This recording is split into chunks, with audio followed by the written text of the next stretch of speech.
你睇未喎？低條冇喎，嗰啲咩喎？媽媽嗰隻咯。我上樓度睇。唔係。誒，好睇嘅。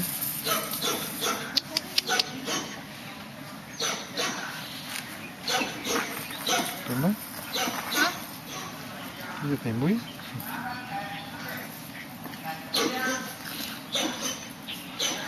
誒。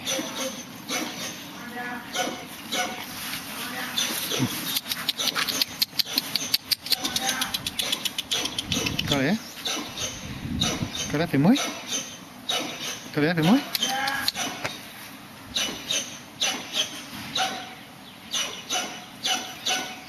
Cái sao đấy? Cái sao đấy? Có sao? Đi kêu hết. Pimoy?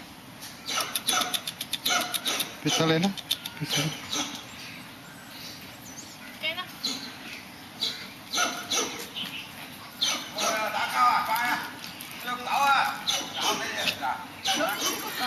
Trông phen kìa. Happy. Đi ra đi cạo đi. Happy. Phá lại chứ. Đi, cô ơi. Phá lại rồi này. Phá lại rồi. Phá lại chứ đi bạn này tôi gì.